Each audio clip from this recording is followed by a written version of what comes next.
Salut les amis bricolos, aujourd'hui nouvelle vidéo. J'ai hâte de savoir ce que vous en pensez dans les commentaires, c'est la première fois que je travaille le béton de la sorte. Alors je vais tout de suite vous montrer comment j'ai fabriqué cette lampe.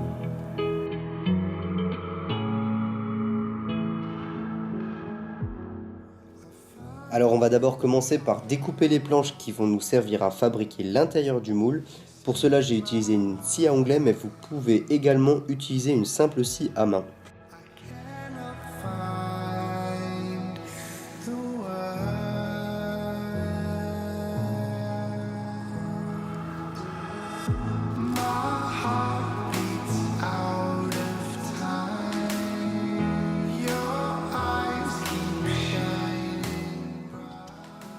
Là je suis en train de percer l'emplacement qui permettra de maintenir le culot lors du séchage du moule.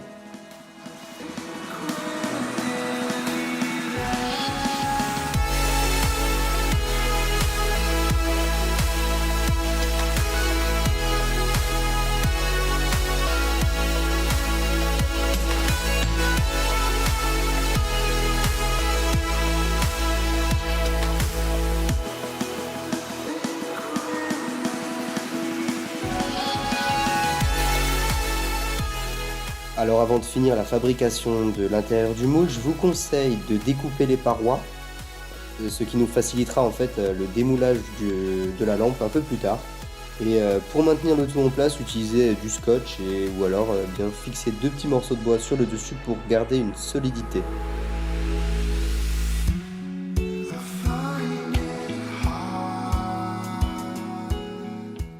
Pour la paroi sur laquelle nous viendrons intégrer le bouton on-off, on va tout simplement tracer les deux diagonales et percer en plein milieu un trou du diamètre du bouton et venir enfin visser celui-ci.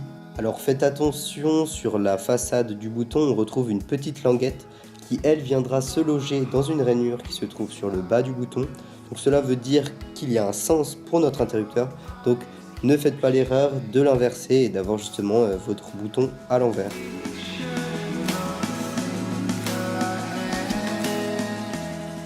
Alors le montage électrique de la lampe est lui assez simple, il est composé d'un câble électrique qui lui permettra de relier à une prise, d'un interrupteur et puis enfin du culot de l'ampoule.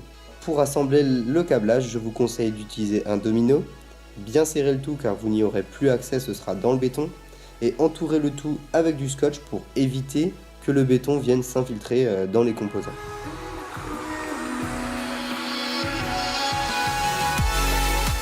Faites bien sûr attention à ce qu'aucun fil électrique ne vienne toucher le bord du moule.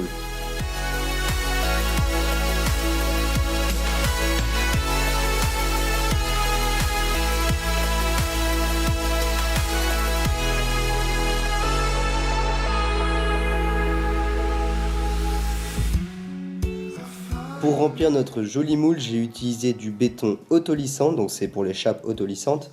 Et je suis venu suite à ça tapoter le moule pour que toutes les bulles du béton viennent remonter à la surface et qu'on puisse avoir une face lisse.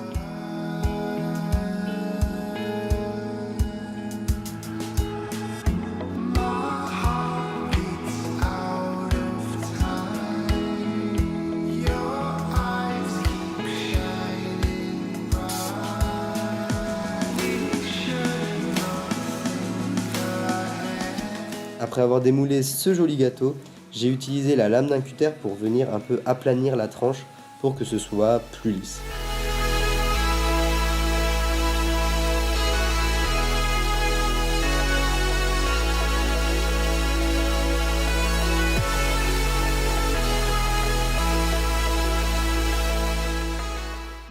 Et pour finir, afin d'embellir cette finition que je qualifierais de tout simplement dégueulasse, j'ai utilisé les lamelles d'un petit cajot à fraises que j'ai collé avec un simple pistolet à colle.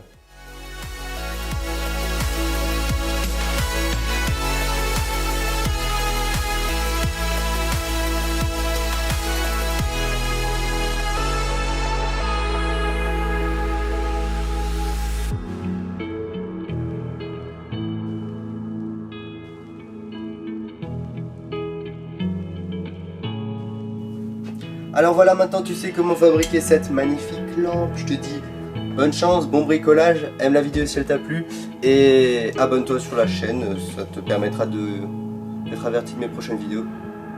C'est genre fait. Allez, salut!